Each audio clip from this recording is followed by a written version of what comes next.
What a fun time it was last year. But not just that, so many more reasons for you to check out the Hairy Buffalo today. The UFC, the Ultimate Fighting Championships, some of the hottest fights in the world today. Each and every one of their huge events. Hairy Buffalo is one of the few places in Northeast Ohio you can go there and watch each and every UFC fight at the Hairy Buffalo. And let me tell you, I've been there. The people are out the door. They are to the rafters. It is one of the craziest environments for some UFC fights. Wing Mondays, they've got great deals on wings and drinks, and every day of the week there's a different special, a different deal. And don't forget the Bison Burger, the unbelievable. It is the combination of a fantastic burger and eating healthy combined into one unbelievable sandwich. You have got to get a Bison Burger while you're there. So whatever you're looking for, whatever day of the week, Monday through Friday, Saturday, Sundays, there's something for you at the Hairy Buffalo North Olmsted, just outside Great Northern Mall. Check them out today. Hairy Buffalo, join the herd. Hey, this is Scott Fujita, and you're listening to the Sports Fix. Business owners and professionals, do you want to take your business, your product, your team, your event to the next level? You want to advertise right here with the Sports Fix. Our listeners are among the most loyal listeners, terrestrial or internet. The Sports Fix universe is not only the radio show, but tens of thousands of fans on Facebook and Twitter. Email me, Jerry Myers, thesportsfix@AOL.com. That's thesportsfix@AOL.com. And let me help you swing for the fences and hit it out of the park right here on the Sports Fix. Sports Fix listeners, do you tweet? So do we. So tweet with us 24/7 at the Sports Fix CLE.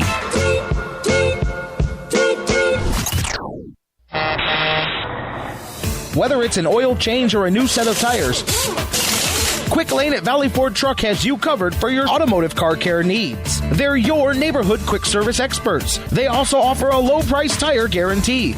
Choose from 13 brands, and if you find the same tires at a lower price within 30 days, Quick Lane at Valley Ford will refund the difference. They're open late Monday through Thursday until 9 p.m. and open early Saturday so you can check it off your to-do list and get on with your day. They also have a newly remodeled service lounge and additional service bay just for Quick Lane oil changes. Quick Lane at Valley Ford Truck is located at 5715 Canal Road, right under the 480 bridge in Valley View, just down the road from Independence. 5715 Canal Road, right under the 480 bridge in Valley View, just down the road from Independence. Come see why life is better in the Quick Lane. QuickLane.com/Valley Ford Truck. That's QuickLane.com/Valley Ford Truck. Portions of the Sports Fix brought to you by Signs and Ship, the official printing source of the Sports Fix. Locations in Ohio, Pennsylvania, Virginia, and Florida. Find out more at signsandship.com. News break. I'm Christine Lisi right now. Still no word yet if Tiger Woods will play in the PGA Championship. Woods asked for an extension to register and will have until his 8:35 a.m. Eastern tee time in tomorrow's opening round to register. He withdrew from Sunday's final round of the Bridgestone Invitational with a back injury. British Open winner Rory McIlroy is the favorite to win golf's final major of the year. Game feels in really good shape, obviously, and coming in here with a lot of confidence. And historically, the PGA Championship has probably been my best major. To win at Kiowa in 12, but then a couple of third-place finishes and a couple other top tens. Rory McIlroy, if he wins the PGA Championship, he'll become just the third man ever to win 4 majors by the age of 25. The others, Tiger and Jack Nicklaus. NFL, Dolphins activated running back Knowshon Moreno from the PUP list. He missed the first 12 days of training camp with a left knee injury. Free agent receiver Santonio Holmes worked out for the Bears. Chicago looking to add depth with number 3 wideout Marcus Wilson sidelined indefinitely after surgery on a broken clavicle. The Browns are also interested in Holmes.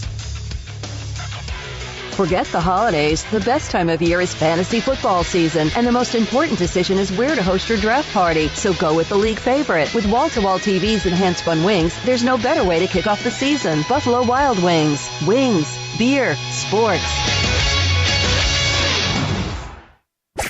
Now, back to the Sports Fix.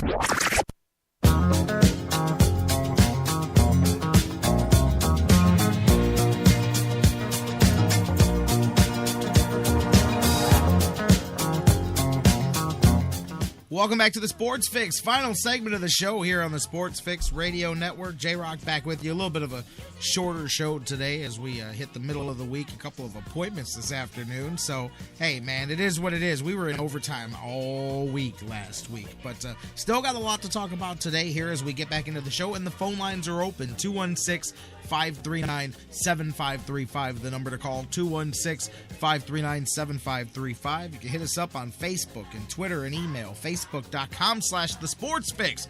Tweet with us at thesportsfix, CLE.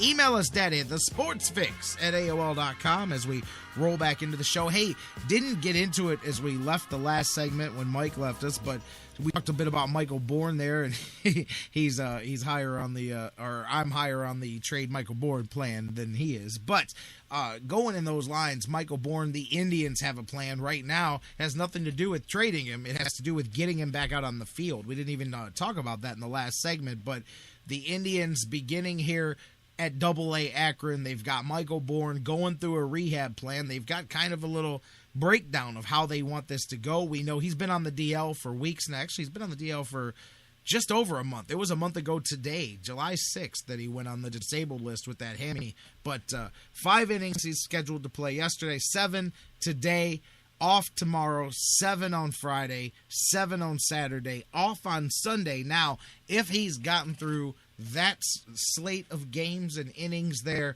then he would take one more day off and then have 2 full 9-inning games, which I would assume he'd be at AAA by that point in time, and then the decision could be made to take him off of the disabled list and get him back on the roster and get him back up here to contributing to hopefully to the stretch run for the Indians. And also injury related along those lines with the outfield, they activated Nyjer Morgan from the disabled list yesterday and then gave him his release as well. I like T Plush, but Indians released him there. Remember, he got hurt way back at the beginning of the season. I remember watching him get banged up on his knee. It was against the Blue Jays. He hasn't played since, and the Indians said they knew that he wasn't coming back this year. He admitted to them that he was still trying to rehab, wasn't even close to coming back, so they went ahead and did what they had to do and moved on with that. And Nyjer Morgan, thank you for your contributions to the early part of the season. And you know what?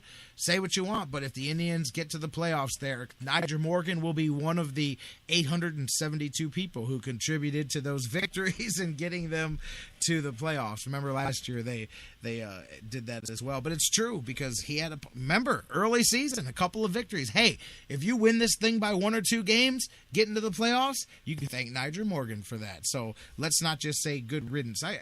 Always, it's never much. It's always just a couple of knuckleheads on the social media that get me with that, but they do. Good riddance, Nyjer Morgan. Like, what did he do for that, really? I mean, like, he played all right while he was here. He got hurt, and he's been gone. But people, and I know it's frustrating sometimes, but people will hold that against you. I don't hold the disabled list against Michael Bourne nowhere near as much as I hold the 800 strikeouts against Nick Swisher. I'm just saying. But I look at things differently than everybody. Some people look at a guy, and I know, you know, when a guy's eating up space and he's eating up cap room or whatever your sport is, depends on how you want to look at it, and he's injured all the time. Yeah, that stinks, and that was a bad deal. But, you know, that's not as bad as, to me, injuries are out of your control, even though they're unfortunate, much less than the lack of production there. But anyway, so that's the update on Michael Bourne. We'll see after this weekend. When we catch back at the beginning of the week, we'll see if he has gotten himself up to a couple of 9-inning performances, and then hopefully get him back here onto the Major League squad. As we get back into the show here, talking some football as we're down into the final segment. The Browns wrapped up training camp for the day today, and it wrapped up with the official announcement from Mike Pettin, head coach of the Browns, that Brian Hoyer will indeed start the preseason game to kick things off here against Detroit this Saturday. Nothing really, to me, different than what many people expected from this thing. But Manziel going to get a few snaps probably in the game with the first team. Not a guarantee, according to Coach Pettin, but that's the plan as things stand. They mixed the guys up again today here. So Manziel had one of his better days of practice today from the feedback that I've gotten during the show. I'll get a chance to look into that more for myself tonight, but a good day for him. And listen, every day that's a good day for him, it works for me, man, because to me, that's what this camp is about. Everybody wants to rush him onto the field and hashtag wreck this league and all of that. Let him do his thing, and when it's time, it'll be time. And until then, you've got Brian Hoyer to take care of business in the meantime. So that's the part. People look past the forest and to the trees, but it's one step at a time here. Manziel continuing to catch up to the playbook, that's all the important stuff there. So right now, Brian Hoyer going to start. And what's funny, too, is it's the tale of two reactions. Because across Cleveland, the majority, now there's a lot of people excited about Johnny Football. I mean, we've talked about that. There's a definite buzz. But the majority of people cool with Brian Hoyer as well if he ends up with the job. Because they do know that eventually it's going to be Manziel's job, assuming that he continues to improve. I mean, it's just a matter of when and not if. Whether it's week 1, week 2, week 10, or next season, week 1. That's pretty much the longest this thing is going to go, barring some crazy thing going down. So it's just a matter of the clock ticking there. But nationally, different. Nationally, it's an uproar. Who is this Hoyer person, and why is Manziel not playing? And I still say Dick LeBeau knows what he's doing. He wants John Manziel to start that opening game against Pittsburgh there. That's why he said what he said yesterday at camp about him starting. He loves to eat rookie quarterbacks for lunch, and he's looking at that kid going, yeah, I'll give you that run once, and then the second time you go for it, my linebacker's going to decapitate you. So welcome to the NFL, kid. But, again, a good day of practice. Quarterbacks and the decision made for this weekend. They'll reevaluate for week 2. I said all along, I thought one starts week 1, one starts week 2. Whichever one starts week 3 is your quarterback. So we'll see. I mean, again, it's just a preseason game 1, but looking at that too, I cannot wait for the first quarter of this game. After that, we'll be evaluating individual people fighting for roster spots, but I want to see this defense against another team's offense. I do. I still want to see if the Browns' defense is as good as people think it is. I do believe it's going to be good. I do believe, regardless, I think you're looking at a top 10, top 12 defense in the NFL, like, without any comparisons right now. I think that looks like where they're going to stand, but let's find out for real if it's a camp thing, if it's our offense, if it's this defense, if they are. Speaking of, something I noticed that was really cool, we talked a few weeks back about the Seattle and all the banging and grabbing and how the NFL was really going to come down, and they jokingly about Peyton Manning complaining about all the roughshod on his wide receivers in the Super Bowl, but they are going to call the hell out of some holding and some illegal contact from the defensive backs this season. So I really like what the Browns have been doing to work on that, and I don't know if you guys have seen that, but wearing the boxing glove, the kickboxing gloves that make it hard for you to use your hands and hold while you're playing there. I like that. I hope they do that for the entire training camp, because to me that's a really nifty way of handicapping you from not being able to grab. And if you're doing that from the beginning, I mean, again, instincts are what they are, so I guess during a game it doesn't really matter. If you're going to grab and hold, you're going to do it. But I like the idea that it makes them work harder on their technique during the preseason, which can only build muscle memory and hopefully carry over. And perhaps, if it costs you one crucial penalty at a time that gets avoided where it costs you a game, then it was all worth it. But I thought, that's a very unique way of going about doing that, and I thought it was pretty cool and mentioned, definitely worth talking about here on the show, because that is something that's going to be highly focused on by the NFL and the referees this year. So I think it's a good idea for them to go out there and practice that way, because again, you're working on your technique and you're doing that. And of course you hear all the hype from the players, this is a great defense and that, they say it every year.